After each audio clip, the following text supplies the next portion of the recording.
Okay, let me start sharing my screen.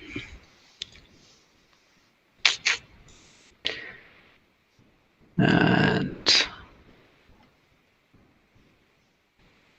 has everyone seen the slides?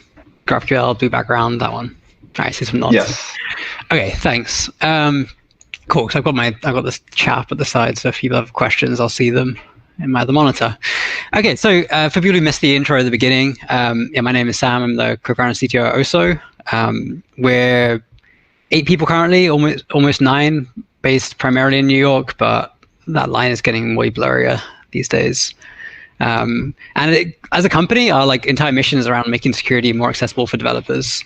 And to that end, we've been working on this open source library, also called Oso, which is around authorization.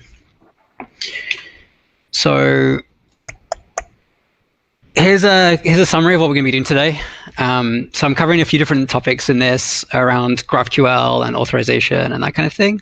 So I'll show you a little bit about what GraphQL is. I'm not going to assume that anyone has even heard of it, let alone know much about it. It's kind of a cool little technology. I'll talk about where authorization then fits into a web application, and a web application that would be using something like GraphQL. And where Oso fits into that picture of authorization, and basically, the main part of this is I have some little demos of an app with Oso with GraphQL, and I'll kind of talk through all the pieces of that. So GraphQL, here is a screenshot from their website. As the QL maybe suggests, it's a query language. So you can very much think about this in the similar kind of mind as SQL. But whereas you may be familiar with SQL as being a language used to query a database, GraphQL, the language is more for a client and a server setup. So GraphQL, for example, has got very popular these days for single page apps, like web front ends to talk to a backend API, right? So the idea of the language similar to SQL, but the use case is kind of more like REST endpoints, like an API. And so as a query language, it has a few things. So there is the schema definition. So like in SQL, you define your tables. You describe the shape of your data. So that's this bit on the left here. So you might have define the project type, and a project has a name, things like that. In the middle, you have this is the query language itself, used for querying. And I'll show some examples of that in a second. But this, for example, is, this syntax here would be saying, find me projects whose name is GraphQL. Make it bigger, will do. Apparently zooming in does not make anything bigger. So why don't I just go to a different screen where I can zoom? How about this? Yeah, let's make this nice and big. I'm going to show this one. Okay. So GitHub actually has a GraphQL API. So hopefully everyone's familiar with GitHub. Place to store and manage your code basically. So I'll start with a kind of a simple example. So this here is a little interactive query interface for GraphQL. So I can interact. I'm logged in as my user on GitHub, and I can interact with the GitHub's API data through this interface. So here I can write a query, and I can ask for things like a simple one. It can actually show the viewer here is the logged in user. So I can see right now that the viewer, here's my login, here's my GitHub username. But I can ask for all kinds of things, right? So I can look up organizations, and you see I'm getting all kinds of nice hints. And I'm kind of using autocomplete here. So I want to find organizations whose name is OSOHQ. So that's our GitHub organization. And I can choose what fields I want to return. This is kind of the core piece of the GraphQL language, is this ability to ask for the exact data you want. So in SQL, you might say select blah, blah, select a column. Here you're choosing the data you want. And this is kind of, this is really interesting because from a web browser talking to a backend perspective, this is a very, very powerful idea that you can ask just for the data you want, and that's all you get back. You don't have to kind of encode it in the URL or do kind of interesting things with that. So here I'm getting the Oso organization. I can, for example, additionally get let's say the first 10 repositories, the each node. It's all graph-based, so you'll see lots of like nodes and edges and things like that. But I'm basically, I'm writing this, I'm building up this query of all the things I want to get back. I'm getting forbidden, interestingly.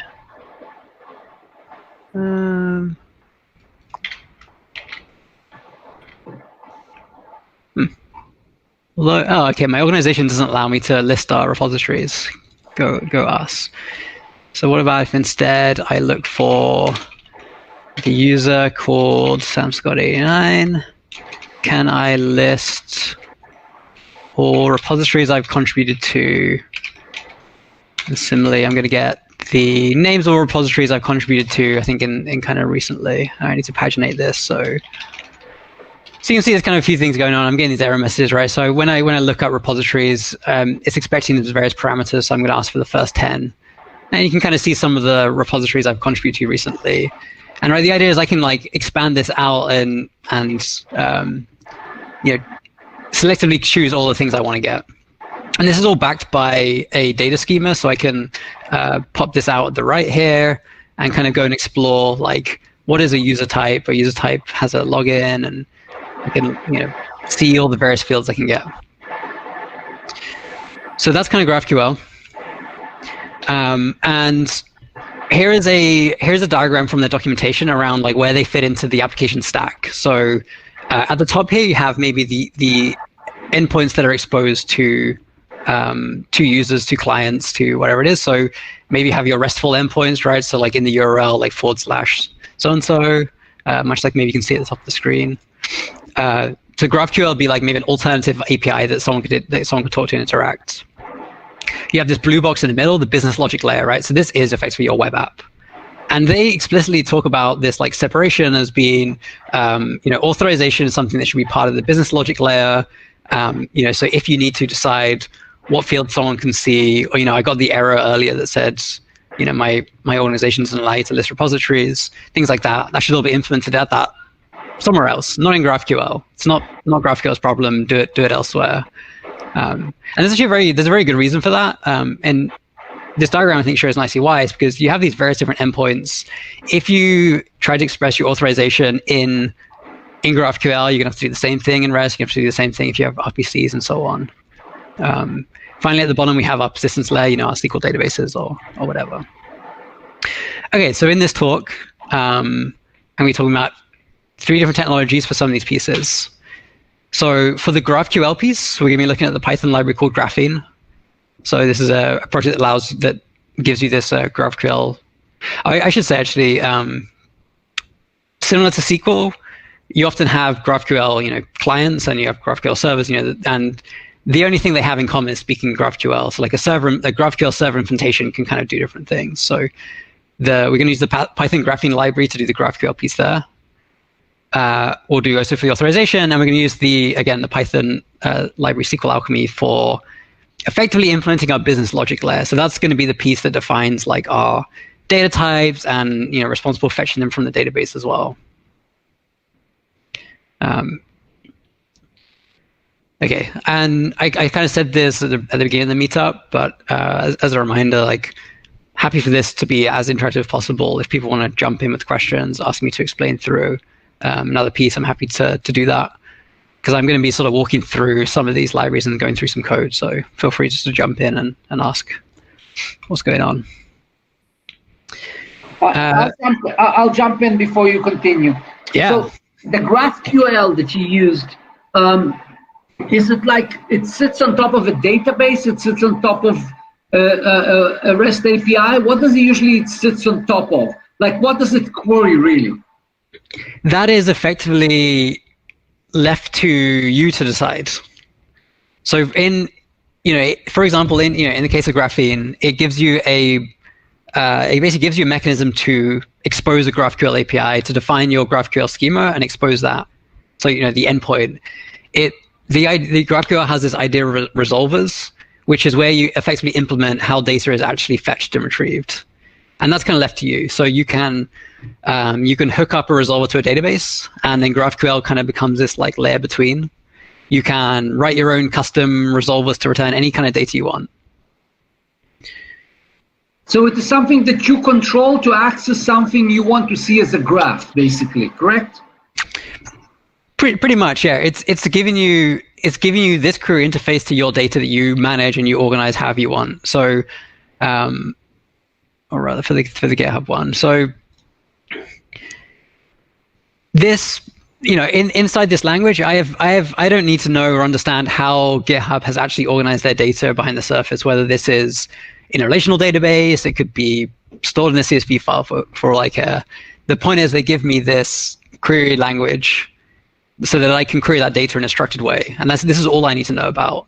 It is on them to manage, how these fields are returned. So you might imagine this repositories contributed to fields, that might exist in a database. It might just be a custom query that they write on the back end, which, does a SQL query to look for all contributions I made in the last 10 days or something and returns them.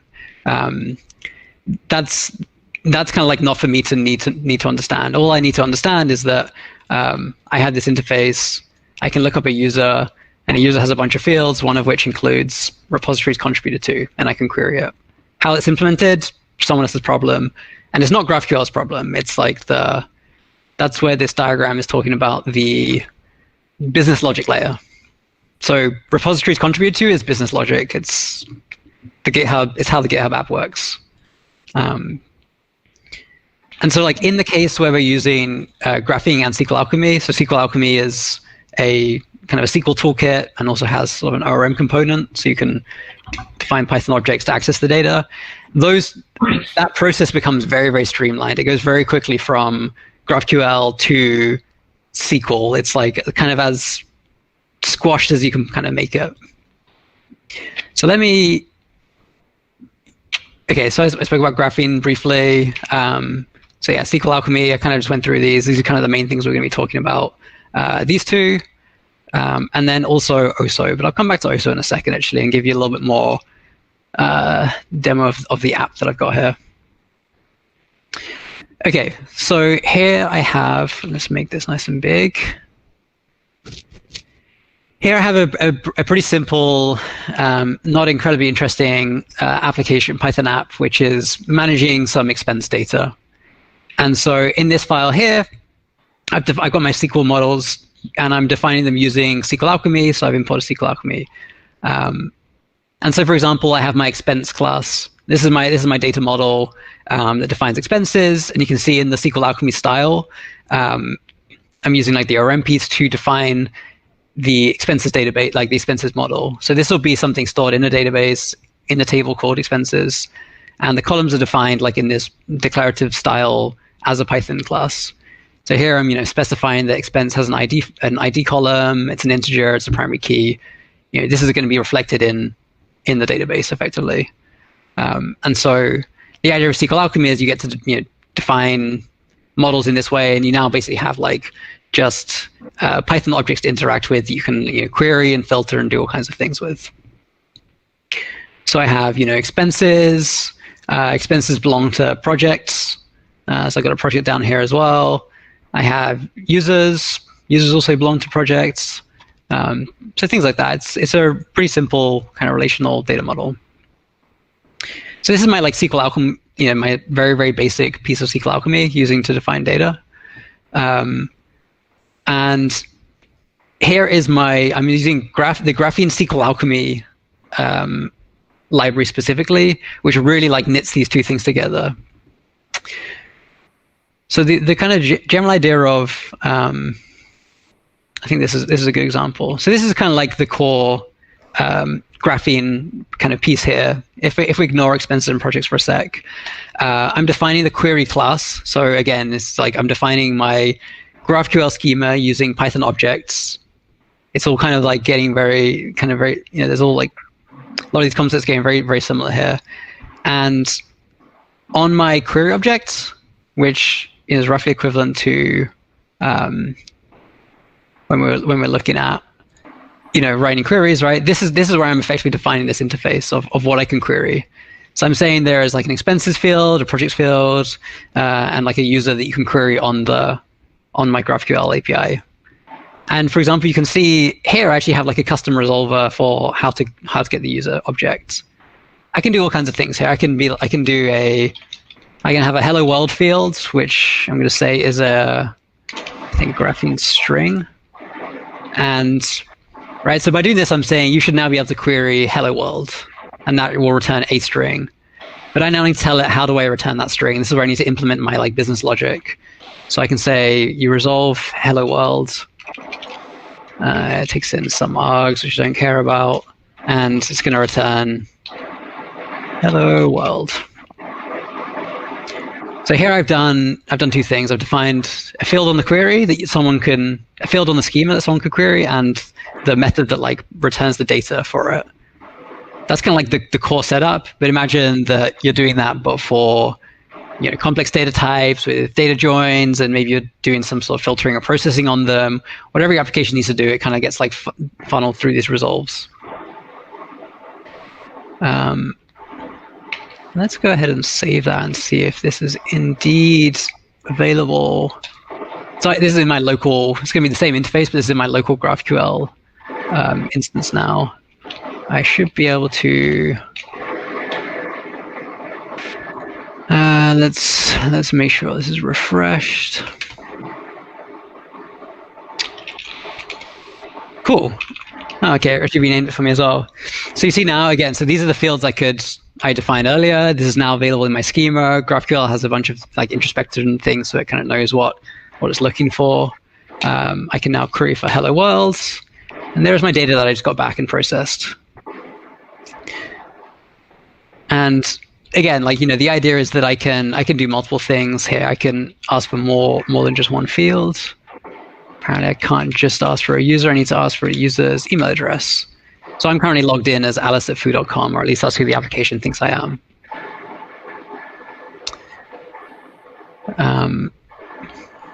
Yeah, so this is kind of the main thing, the main part of it. There's a few other things we're doing here, which allows us to actually create some expenses as well as just read them.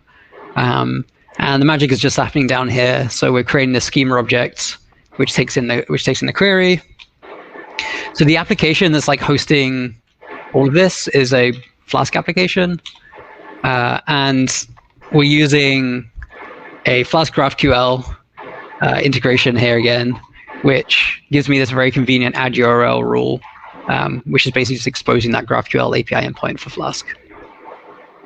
And so here we have like the main pieces here. Now this is like this Flask app is effectively just a regular Flask app, so I can add any other routes of interest if I want. I could implement the rest of my application, ignoring the fact that GraphQL is here, and do all kinds of other stuff. But maybe the GraphQL is just how I expose API data to my end users.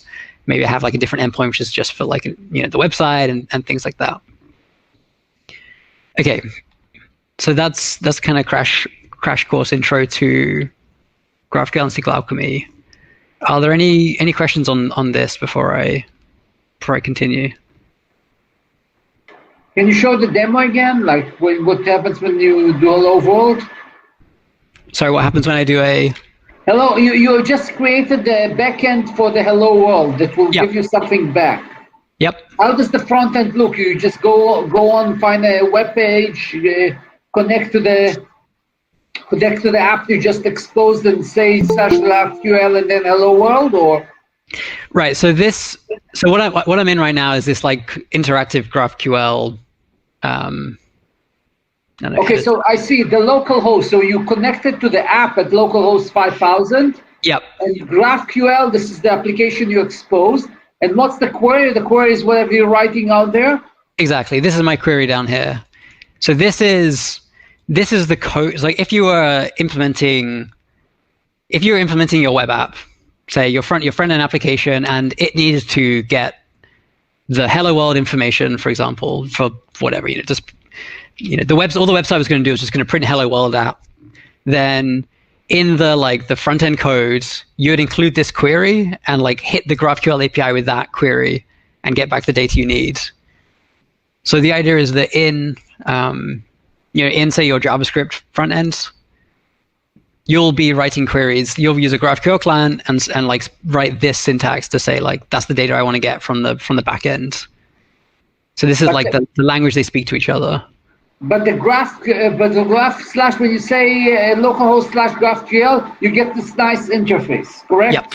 Yeah, this is like for development and for like interactivity. Okay, and this is what you exposed at the end there, slash GraphQL. Yep, exactly. Okay, thank you. Sam, I think I might have spaced out a little there, but I just didn't really understand where the OSO part comes in. I understand the. I'll get to that in a second. Oh, okay, all right. So far, there's been no OSO. Oh, because I saw there's just a lot of things I'm introducing at once. I don't want to go all in one go. So I didn't space out. Okay, thanks.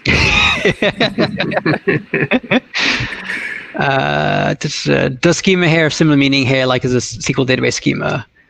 Cool. Yeah. Thanks for answering. Yes, exactly. It's basically so we can see it actually. We can see it happening here. So okay. So here I'm defining there's kind of like I have two different schemas going on here, right? Because I have the GraphQL schema here, and I have my SQL Alchemy one, right? So remember, SQL Alchemy, I had my expense model, which is defining what the data model is going to look like in the database. In GraphQL, I'm describing the interface that I'm going to expose to users in this like endpoint.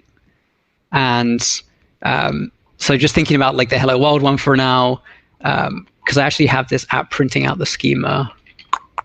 We should be able to see it. This is what the GraphQL type schema actually would have looked like. So for example, here's my query type.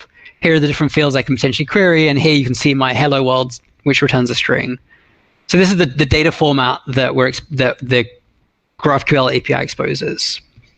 Now, where this is going to get a little bit confusing is I want to expose the same data models from my backend in my GraphQL API. And so this is where I'm using the graphene SQL Alchemy piece. And so you see I have an expense class, and I have this like in a subclass thing, which is the meta thing, which is referring to the expenses model. And so this is where I'm using the graphene SQL Alchemy piece, which will basically say in the GraphQL API, expose expense, expose the same model as is in SQL Alchemy that's in the backend.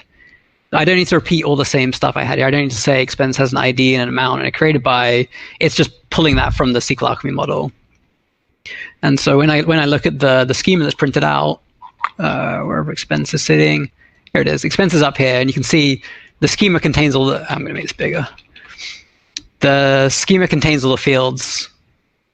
The GraphQL schema contains all the fields that we defined in the SQL Alchemy database schema.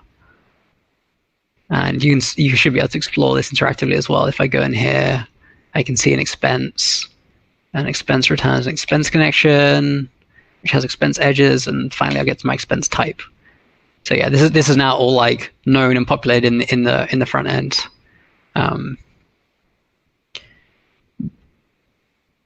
Okay. And how do you test your models and your GraphQL API endpoints? That is beyond my understanding of how people use these things in production, I'm afraid.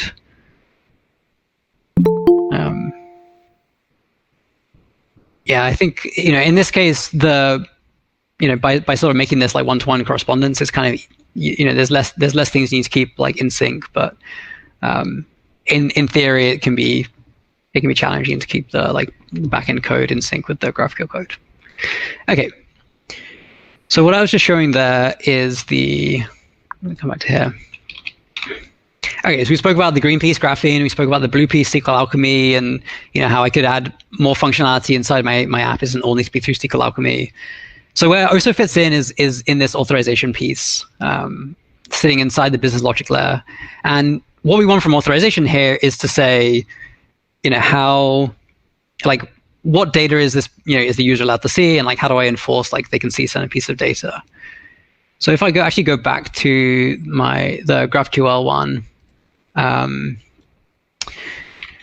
for example, if I go and try and read, I'm going to go and look up let's say the SQL Alchemy organization, which I'm not a member of, and maybe I'm going to go get the members with roles, and I'm going to go, so for every member, I'm going to go and get their login name, and I also want to know what role do they have in the organization.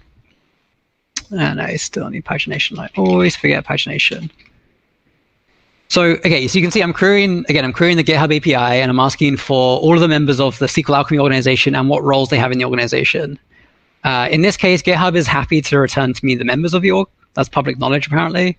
So I think this is Mike himself. But it's not telling me the roles. And in this case, it decided that instead of returning an error and saying I'm not allowed to see this, it's decided just to hide it from view. And this is pretty common, right? Like generally, if I was to instead of asking for members, I was asking for repositories, they might have private repositories that it's just going to hide from my view. So there's kind of like some amount of like data filtering requirements going on here. And that's basically where OSO fits in, is around deciding who has access to what data in your application. So OSO itself it's an open source authorization system. The core of it is just a library, which allows you to make these authorization decisions in your app and do things like filtering data. It's available across multiple languages. So in Python, though, for example, it's as simple as pip install OSO. We also support Node, Go, Ruby, Rust, and Java. Fortunately, Java doesn't have a nice one-liner, so it doesn't get shown here. It actually comes with a bunch of batteries included stuff for things like defining roles in your app, for deciding who can see what inside like a UI, and just generally like having best practices for authorization like built in as things we include and have like well documented. But I won't be going too much into that stuff today. And kind of the final piece, which is like, how do you actually configure it to decide who can do what, is through the policy language. So it's a declarative language called Polar that we wrote specifically for authorization. And it kind of looks something like this. So this rule up the top here is saying, we say that a user is allowed to read an organization if the user is in the org.members. And this is declarative, so I'm kind of like declaring this to be true. Like if this condition holds, then they are allowed to do this. There's a few other kind of pieces in here, which I'll talk about in depth in a bit. The application part of this is you use the OSO library, you like create an instance, you load in your policy file. So you imagine I load this into my OSO, and then I can just call it with is allowed, and I just pass straight in my, say, Python data, my user object, my organization data, whatever it is, just goes kind of straight into the allow query, and it will just return a true or false. Like, is this true or not? Okay, so in the context of my GraphQL app, I basically want to decide what expenses users can see in the app. So coming back to my application, currently, so I'm going to leave my email slot up here, but I'm also going to say I want to get back all expenses, and there's a lot of them. Let's look at the expense description, and let's look at the amount, and let's see who created this expense. And I'm going to get back a bunch of data here, right? So here's all the data it's queried for. I have various expenses like a pencil that costs 10 unspecified amount and was created by Alice. I've got some blue ink that was purchased by Bob. I had a new desk purchased by Alice, and so on. So this is like the entirety of my data returned right here. I can't help but see these chat comments around the bear paws. I had the same thought. They are the wrong way up, I know. Okay, so I have like all my expenses data. This seems like a little bit too permissive. This is my company expense management. Maybe as a user, I shouldn't see that Jim spent a bunch of money on a chair. That's like, I'm not allowed. So authorization in this context would be, I want to limit or restrict like what information, what expenses, say, a user can actually see in the app. Again, imagining that this would be the data that would be returned to my front-end application. So maybe I have a dashboard expense management application, and it's hitting this GraphQL API, getting back this data and displaying it to a user. So instead of through this interface, right, this might be displayed to a user. Okay, so I actually already have OSO integrated into this application, and it's using. I probably like skimmed over it earlier and pretended it wasn't there. So we actually have a specific SQL Alchemy integration for OSO, which allows you to like hook straight into that database layer. So here actually when I'm instantiating the database, I'm doing it using the OSO functionality, which is going to effectively inject itself into queries that are made. And you can see I'm kind of telling it how to resolve who the current user is of like a particular request. And my API is all read right now. So that's the rules we're going to be checking for. Yeah, OK. And the question I see in the chat around is it like deny or allow by default? I have this little rule up here so that I can actually show you data. This is effectively an allow everything rule right now. So this, rules typically by convention take in an actor, an action, and a resource. And by doing an underscore or just like adding no conditions, I'm saying this is like just unconditionally true. So this is now just true for all inputs. Everybody is allowed to do every action to every resource. If I completely delete that rule, so now all my rules are just commented out and I have nothing, by default, I won't be allowed to see anything. And you see the effect of this immediately, right? So with the OSO authorization system in, authorizing those SQL requests, I can't see any data. And the effect of this on the API is just like there are no expenses to be seen. This isn't necessarily an error. This is just correct behavior. Like, Alice, you're not allowed to see any expenses. OK, so, and then the idea is you can configure OSO to effectively express what authorization you need in your application. So I've got a few examples here I can walk through. What if I wanted an error to be said, like you're trying to access something you're not allowed instead of not showing it? Yeah, so you would probably want to. Is it something handled by OSO? That's the question, or is it something handled by GraphQL or something else? Yeah, so the intersection of GraphQL and authorization is an interesting one. So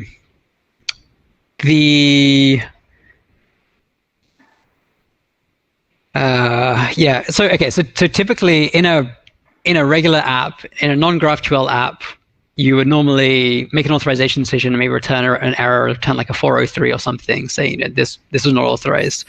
GraphQL doesn't really expect that to happen. You could, so that's why in the GitHub example I was showing, the sort of GraphQL convention is just to like hide things that you aren't allowed to see. So like null them out. Even if I'm allowed to, if there's a specific piece of data I'm not allowed to see, the GraphQL convention is like hide it. You would maybe do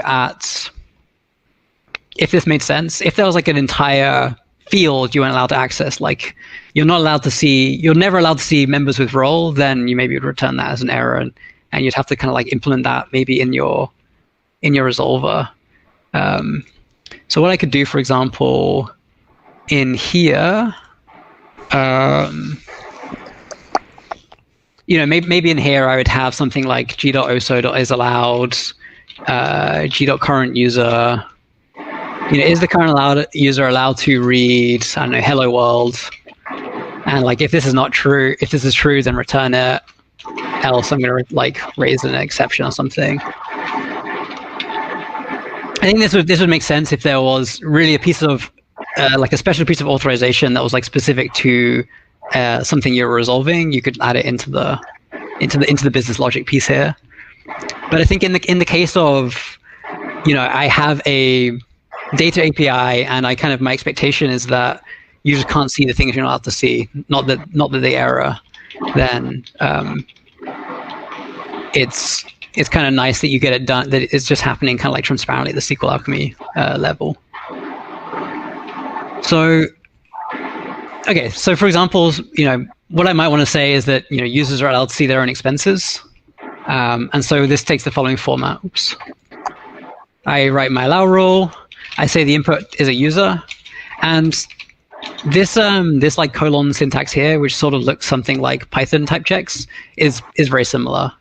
This is checking that the input that we pass it is in fact a user type, and so you might have like different user types, like maybe you have a machine identity, or like you have a super user type or an admin or something like that you could maybe configure these differently. We said the action was a read, and the resource is an expense. And again, I'm going to make sure that this type is actually an expense. This is aligning with the SQL Alchemy types. And I just want my simple check to be, I'm going to use the created by fields is equal to user. So where are these coming from? Coming from my SQL Alchemy models. So expense has a created by field, it's a relationship with the user. I am just referencing those exact fields in my policy. So is the expense created by the user? I should be able to come back here and run this again. Okay, we have some progress. So I can now see the pencil and the desk, which I think were written by Alice, but bizarrely here, right, I'm getting nulls for the created by fields. And this is because we're actually resolving authorization like all the way down the GraphQL API. So yes, you're allowed to see the expenses you created, but I don't know what users you're allowed to see. And this is like something that's particularly tricky with GraphQL is that the queries can get sort of kind of nuts, like because you are like navigating this graph and you can kind of go all nested, right? So where I looked up the created by fields email, I could go further and be like, I want to see all the projects of the person that created by, and for every project, I want to see all the expenses of that project. And well, maybe if I'm not careful, then the user is allowed to see this expense. They're allowed to see the owner of it. They're allowed to see the project of it. Maybe they can see the expenses of that project, but maybe they like somehow manage to bypass authorization by doing that. So GraphQL can actually be pretty tricky to get authorization right because of that like flexibility. So basically what we're seeing here is going on is that we're applying authorization at like every level. So is the user allowed to see, are they allowed to see themselves? Right now they're not. I'm going to add this rule at the bottom, which just says users can read all users. We'll allow users to see each other. Great. Now I run this again, I get the proper data back. And so that's kind of the core of it, right? Is we're basically able to write simple policies to configure who can see on our application. You can see that's been enforced at the GraphQL layer, but this exact same policy I can use in my regular endpoints. Like if I just have a REST API as well that returns expenses, if I have some other custom methods for it for doing other things, it's all going to be based off the same policy. It'll all be going through the same like OSO library to enforce that authorization, which is kind of the vision of this idea of authorization being this kind of piece of the business logic layer. The kind of other thing that we kind of believe at OSO is this idea that like authorization kind of has to be in the app. It does kind of have to be in that business logic layer, but ideally it will be a separate piece. Like I think for a lot of people, this blue and yellow is more like kind of mixed together in some shade, gradient kind of thing where it's like, is it authorization or business logic? But the kind of this benefit of being able to express things in your like policy is that your authorization logic stays in the policy file, and your application, as we saw here, just doesn't need to worry about it, right? Like my schema file has no authorization in it. It doesn't need to worry about it. It's a concern somewhere else. Is there a way for a superadmin to change the policy via a query? Okay, so that's a great question. So our current view is like you should treat your authorization logic like application code. So in particular, it's sitting in my application directory next to my Python files.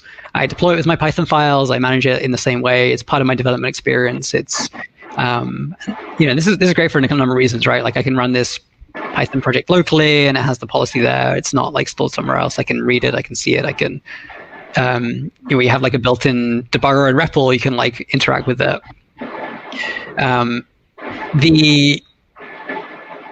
If pieces of a policy which should be dynamic. So in particular, right, like the query, the policy I wrote here is very, very dynamic. Like users can read expenses they created. This is using the fields in the database. So anything that like should be changing, updated part of the policy, anything that's dynamic should be stored in the database as a regular part of your application data. But we have sort of right now it's not possible. There's no interface for like live updating policies, but it's something we've actually had a few people asking about, and we'll be spending some time on soon.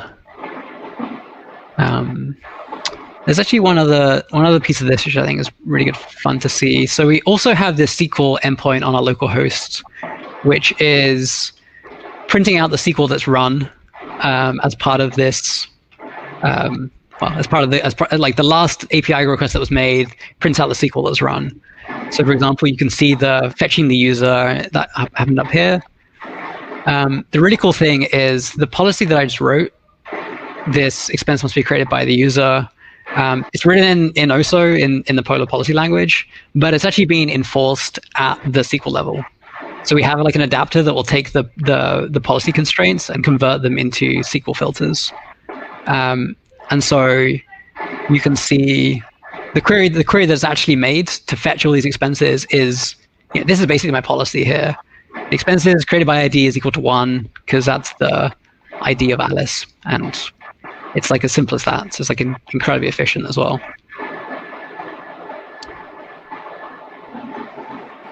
Okay, so those are the main things I wanted to talk about. There are a bunch of links if you want to find out more. I really only just scratched the surface of OSO. There's some other pieces. The core of this is all written in Rust. So we've written up a bunch of how that is. So the core of this is written in Rust and kind of like exposed through this interface in things like Python. I'm going to copy and paste these into the chat if people want to click on them instead of trying Sam, to type. what's the right way to test what you're exposing? Or is there any way you can work this into your unit tests or anything like that? Because you are advocating that it's part of the application code and so on. It's sitting right there with everything else. So for the policy specifically? Yeah. Just because I would assume that if you have a fairly complex data structure and there's a risk of over time what you're exposing with what seems to be, eventually will come out to be a fairly complex policy file. Mm-hmm. Yeah. So there's kind of a couple of answers to that. So probably still the most reliable way would be to have like good test data and checking that things are allowed or not, and the things you expect to be allowed.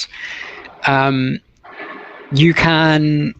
So some of the stuff I have commented out here is just to show that you can kind of like write multiple rules. So I could maybe refactor this rule from like allow if this condition into like a combination of things, which maybe has like a created like sub rule that it calls into.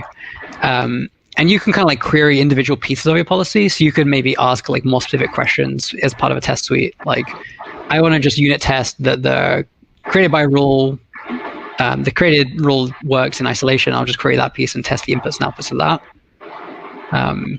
You can actually write like inline policy queries with like the syntax question mark equals, like maybe you do something like this, like maybe you create a user, something like this, like can this user read like an expense, and maybe something like,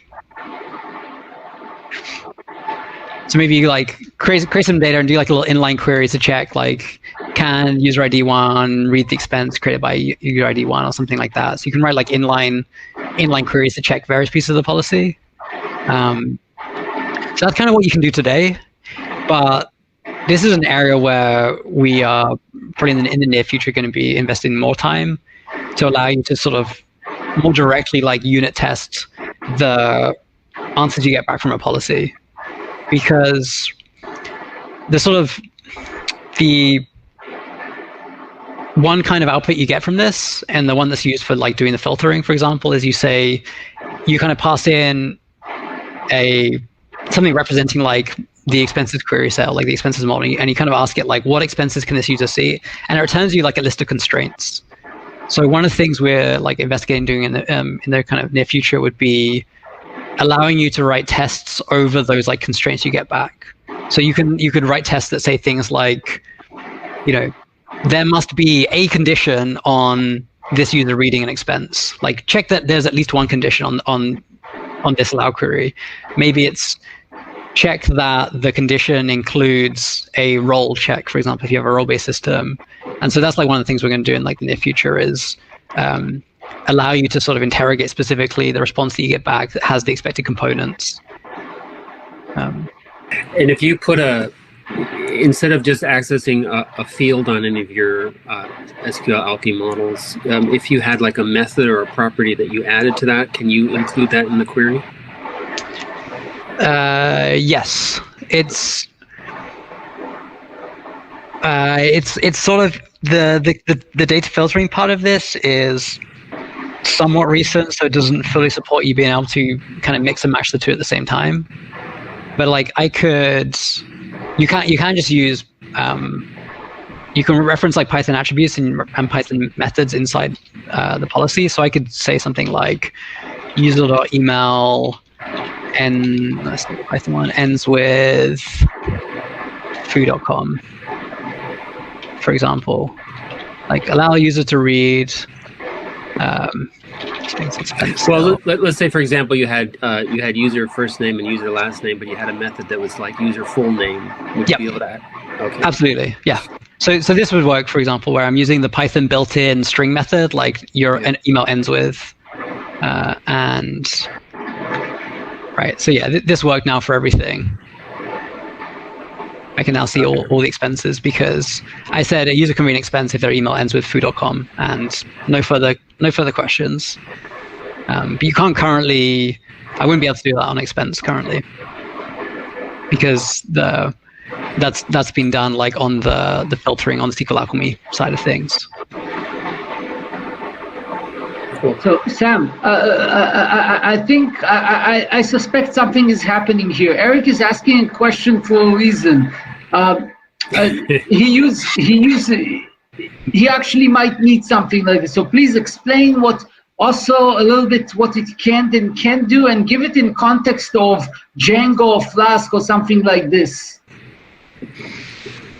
Like absolutely. I mean, my systems are using not using SQL Alchemy, but they're using Django, and I know that I'm just looking now and I can see there's a Django graphene Python module, but I don't know if also can then link into that.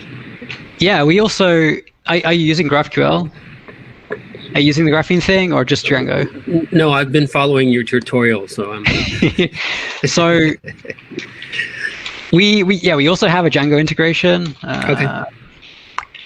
So if I go into my... Eric, tell him what you're doing. Maybe it will give him some hint. I'm watching the presentation, Jacob. I know you're not. You have something in mind. I know it. No, he has something in mind. Yeah, I'm not really sure, but it looks so familiar that I've worked with REST API, Django Rest, that kind of stuff. So I'm just trying to see where this fits in. Oh yeah, so Django, we have someone actually who's been working a lot with doing this in the Django Rest framework, which is a similarly really good fit because what the Django Rest framework does is give you that sort of very structured, API to data model piece. And so they actually wrote this. Here's an example, and you can find it on inside our GitHub organization, I think as well. If not, there's a link to the Slack. You should come join that and chat about it. Okay. But this is very nice because it just adds in kind of a very similar way. It just adds OSO as a little filter, and does the exact same thing. It just calls the OSO authorized method as like a generic filter on the inside the Django Rest framework filter. Okay. And then everything else kind of looks the same. So they've been working on some pretty complex policies, doing role-based and relational kind of policies, which for some reason isn't loading because VS Code's loading Python extensions. But yes, all the same kind of stuff applies in Django. Here we go. Yeah. So this kind of thing's happening here. So Sam, let me expand it towards some other users. We have many beginners who lost you at Django. So now, I'm not kidding. They lost you at Django. Can you explain in simpler words, like they might know Flask, and even this sometimes is complicated for them. Mm-hmm. But they will reach a point that might want to use also. So tell them like the simplest thing that it can do. Like, for example, can it create a user database for me or access database to an application that I write without using the word REST? Sure. So, okay, so I've been talking about, a lot here around, building the web application, and maybe that's the back end that the front end website is talking to. And the pieces we spoke about today was like, there is Flask, which is the providing the like web framework thing, so the back end that can process requests and return responses back to the clients. There's the GraphQL piece, which has this API. There's like the SQL Alchemy, which is the database. You can think of Django as basically covering all of that. So Django is basically the entire web application framework in one. So in particular, it gives you, let me go load up this. What's the chances this is actually gonna work? Maybe. Yeah. All right, let's open this code.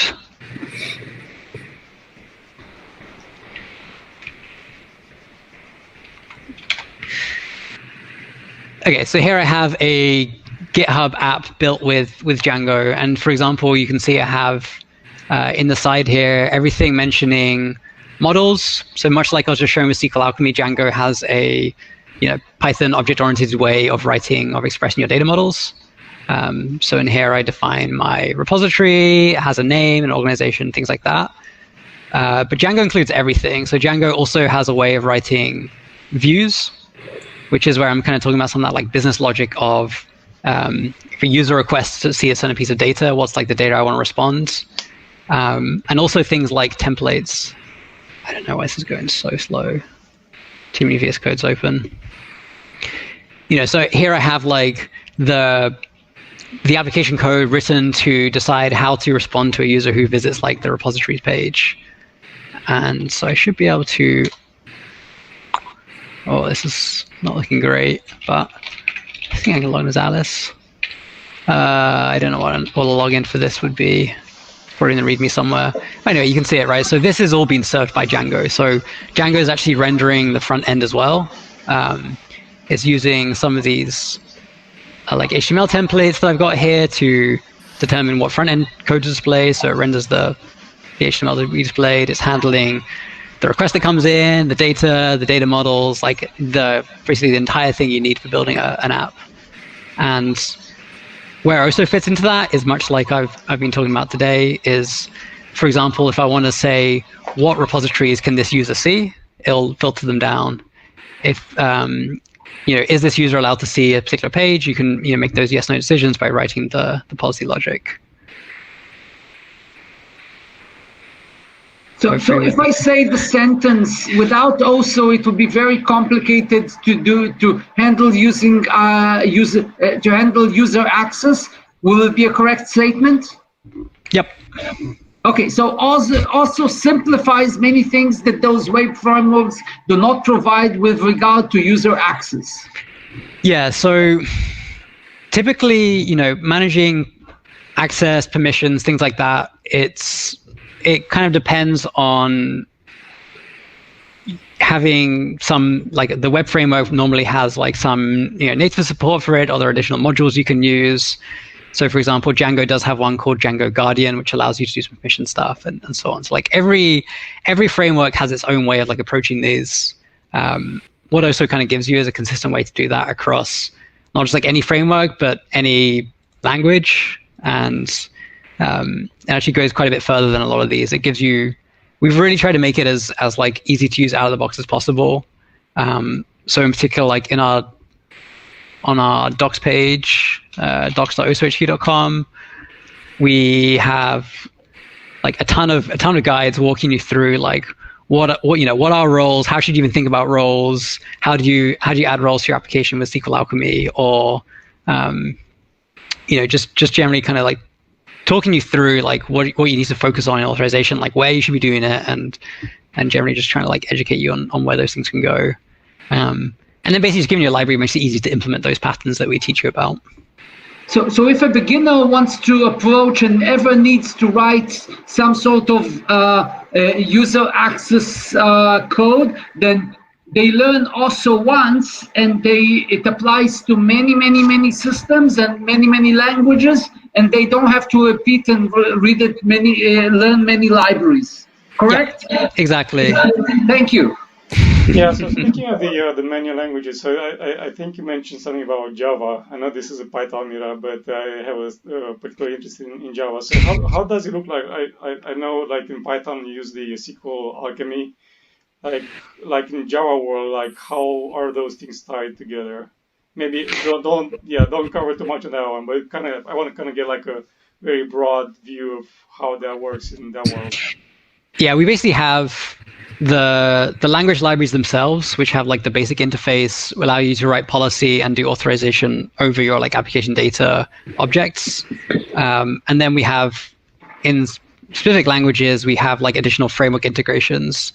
So like you can use like the base Python library by itself to do authorization. But if you want to do like more advanced stuff like the data filtering with SQL Alchemy, use the SQL Alchemy integration specifically. So like, for Python, we have Flask, Django, and SQL Alchemy integrations, which like, add additional stuff on top of the base library.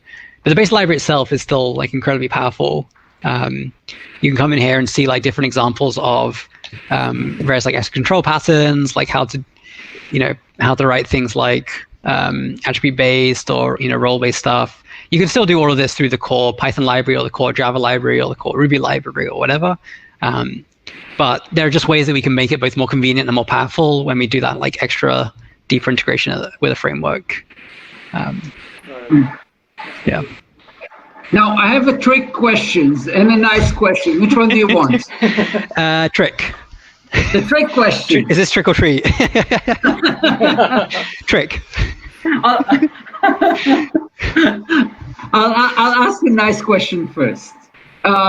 What is something that also can do that most authorization system cannot do? Can you show us one thing that's like just one small thing to remember? Yeah, so the really cool thing about I think the really cool thing about the system is that it allows you to write policy in this declarative style. And so the really nice thing about this, like there's not a whole lot going on here, right? I have 2 allow rules. One says the user can read and expense, and one says any user can read any other user data. Like, okay. But the important thing is, right, I wrote these 2 allow rules, and I don't need to tell OSO like how to, which order to execute these rules. Like, as these get like multiple rules and I break them up into other pieces and I extract the logic out. You don't need to tell it like what to do. You just tell it what you expect to be true. And so like the policy engine here is the one that's going to evaluate these conditions. So whereas normally in an app, you might end up with like, oh, if user.is admin, then like else if do something, then like if user.roles includes, I don't know, like blah, then and if the project like is public, then maybe I'm going to go and do something. Like you avoid this kind of like horrible nested logic. You should write it in the policy, but it's still as simple as just writing it over your data, over your fields, over your attributes, stuff like that. Nice. So it's much simplifies much thing, and it says its own solver, like a stat solver or something inside. It's a Prolog variant, so okay. It's a backtracking algorithm basically. Okay. Now the trick question: what else can also do except from authorization systems? Like, can it apply to something else? That is not a trick question. That's an amazing question. I'm going to come back to that one in a second because I see Astrokar has a question which is less ridiculous. You can do negations within the allow. So I can just say not. It's kind of simple as that. This would be a negation. Like a user can read and expense if the user doesn't end with foo.com. In the case where you maybe build up like multiple of these rules, maybe you have like a deny rule or something, and you say like allow if not deny. Typically these get broken up into like smaller and smaller rules. Yeah, Graham is ahead of me on linking. That's great. I need to go find that. So yes, you can do negation with not, basically. So I was going to go find the blog, because we've had some people on the team who are rather creative and ask exactly that question, like, what else can we do with this language? Like, it is a logic-based language. You can, in theory, do anything with it. So one hackathon, they did a text-based adventure game with the language Polar. Whoa!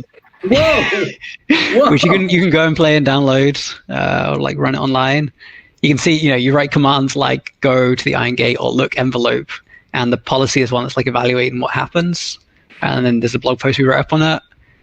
And this is really convenient. Thanks, Graham. Similarly, this past December, Steve did the Advent of Code challenges in Polar. So Advent of Code, they run these like yearly, daily coding challenges every December, and he had a go at doing them in Polar. So this is kind of like, this is what some of the sort of more complex Polar gets to, that is sort of rare to ever encounter in the context of authorization, but it's kind of nice to know that you can really write whatever logic you want. Like, it is powerful enough to, like, we've kept the language as lean as possible, because we do rely on Python for methods and stuff like that. But you can write logic-based programming in here, and it's kind of out of scope of this for me to walk through what's going on here. But for example, this computes the sum for lists.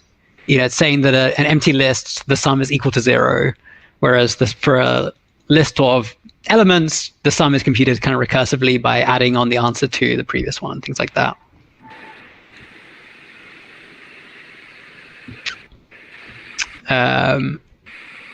I see a question about how a conflict's handled, e.g. user can read X, user can't read X. So that kind of brings me back to this one.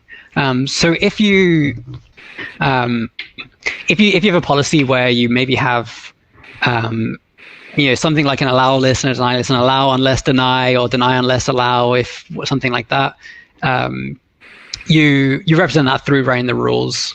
So maybe we have you can basically choose here what you can basically combine your rules here differently. So maybe I have like a maybe I call this one like a like resource allow or something, and I'll say allow if resource allow user read expense, and not, maybe it's like resource deny. So basically it's effectively up to you on the kind of logic you want to implement. Like if you have things like conflicts, to decide how you want to write that logic. Like this would say that there must be an allow and not a deny, but you could also maybe say either an allow or there's not a deny. So like if there is no rule, then it's just allow by default or something like that.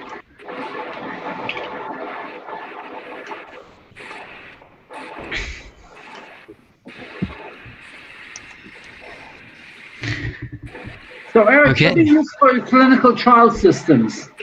Like Eric writes clinical trial collection, data collection systems. This is why I was like saying, what do you use for data authorization? Like the user allows access to this and not to that. Well,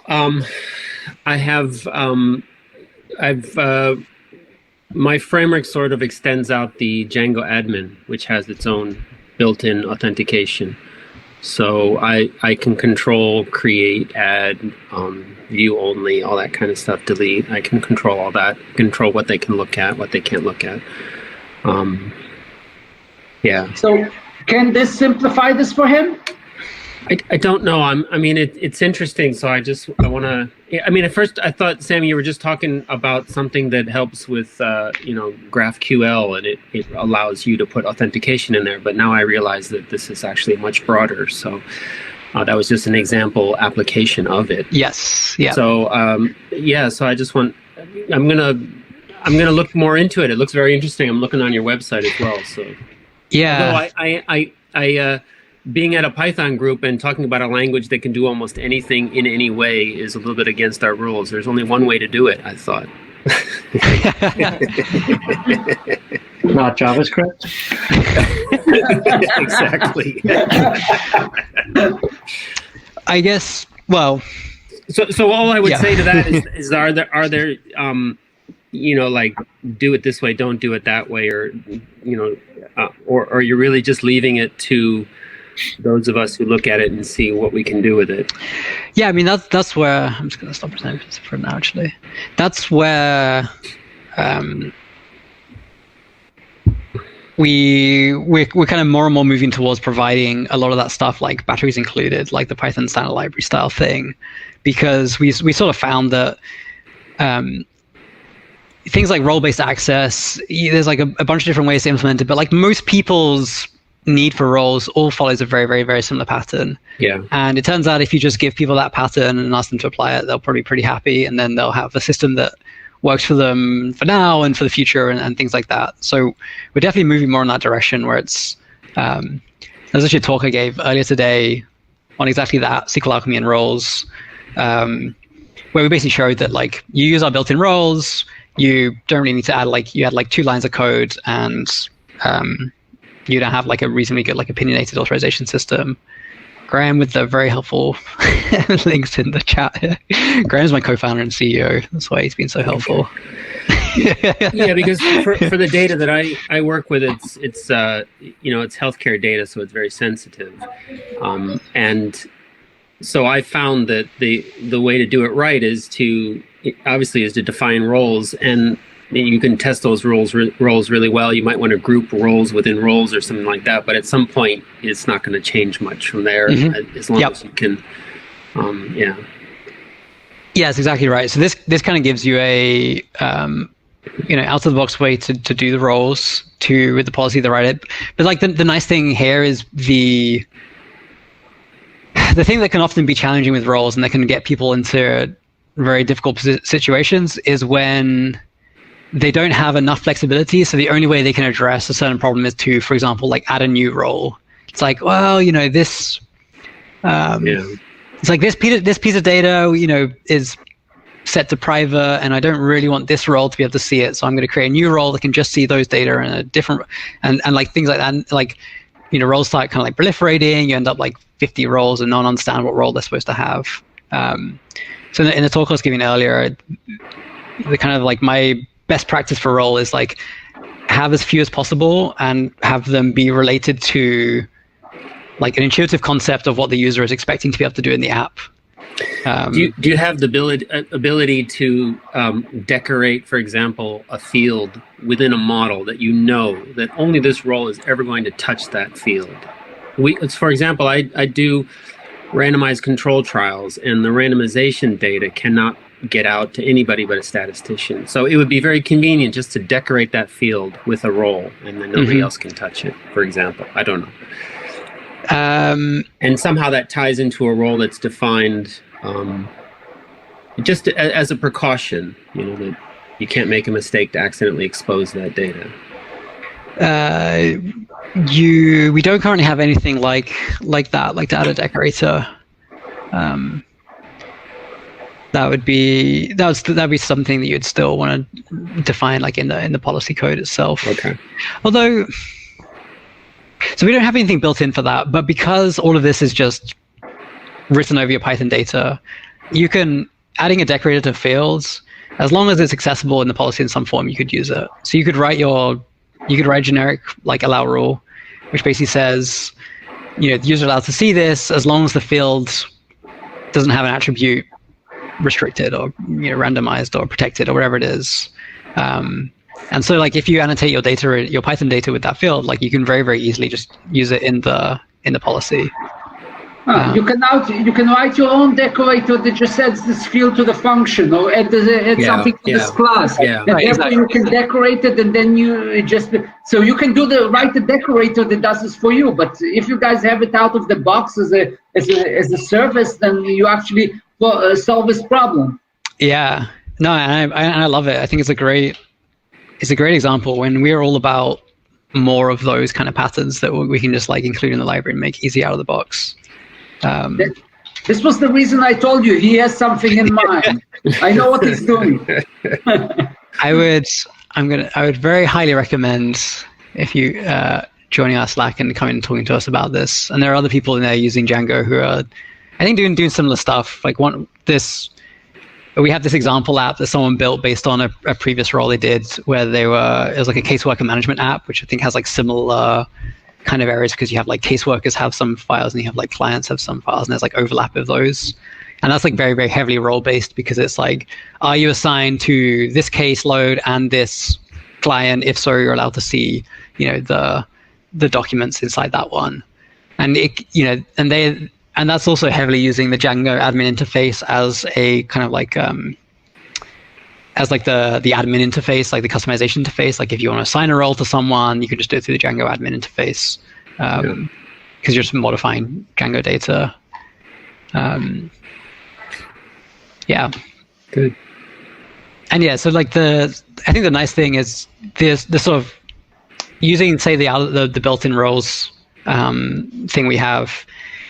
You can, like, the simplest usage is to say, a particular role, like admin is allowed to read a expense, say, and like that, that is just the rule without any conditions. But you can, if you need to be, you can be more nuanced. So you can say like, well, okay, but maybe a member is only allowed to read a repository if the repository is public.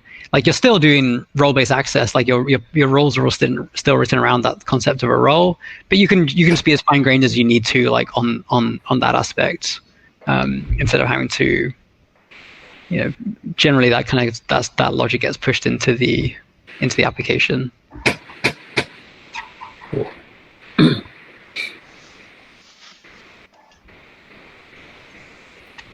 Sorry if I missed this bit, but how do you configure roles for users? Is that like something you have to do in your app, or?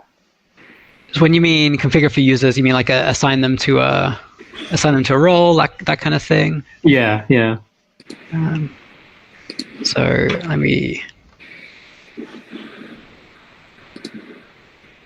I've got here's my demo from earlier.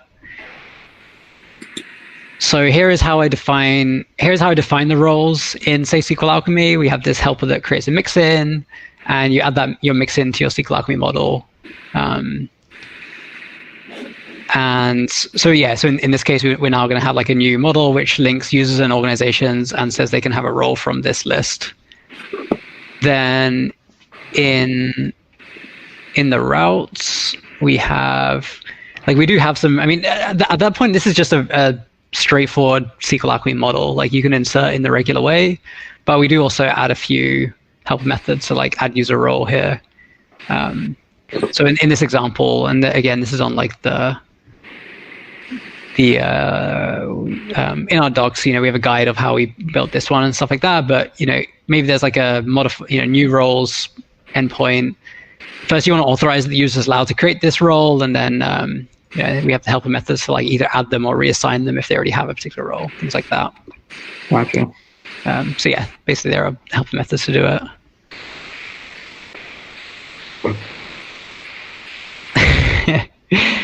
I was just reading, Gabe's confusion of separation of concerns. Yeah, the separation of concerns was like a very important aspect to us, a piece that we're particularly keen about. We actually wrote a little bit of our design principles up, which indeed is about separation of concerns, but not data.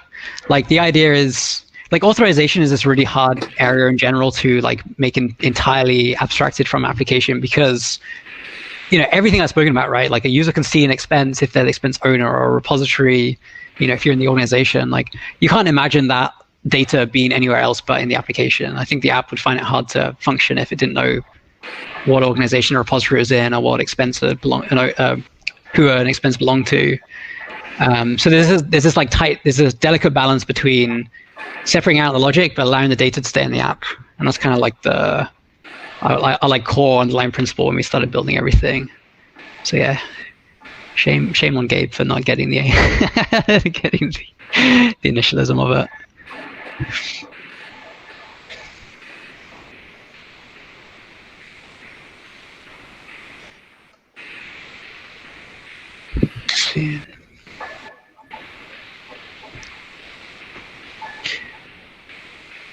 Okay, what else? Sorry, Gabe. What else? What other questions do people have? My voice is kind of running out here. It's been a longish day.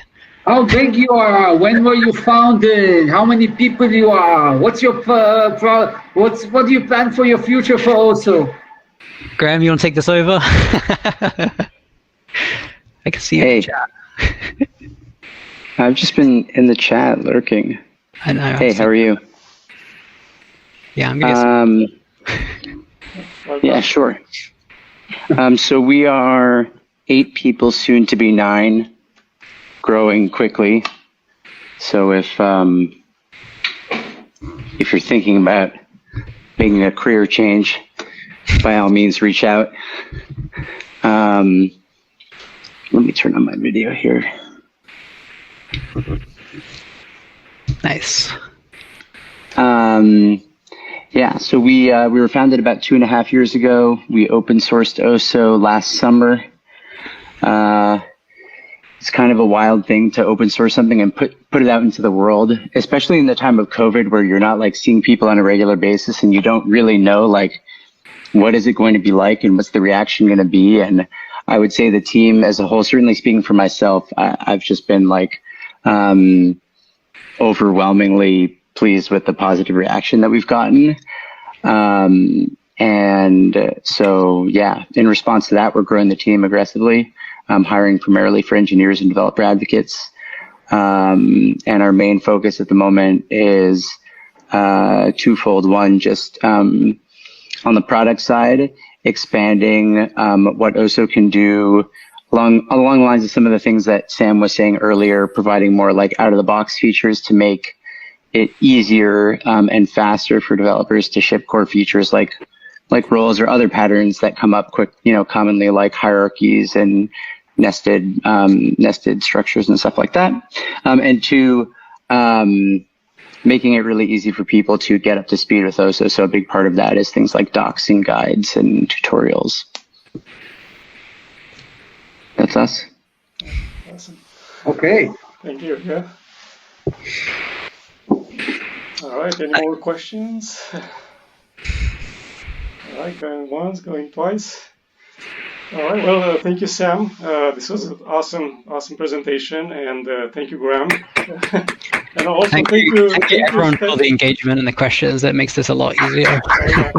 And thank you, Steffi, for being so proactive and making our job a lot easier on our side here. So thank you for that. All right, so stick around. I'm gonna stop the recording right now, but stick around. We'll talk some more and various topics. So all right, let me stop the recording right now.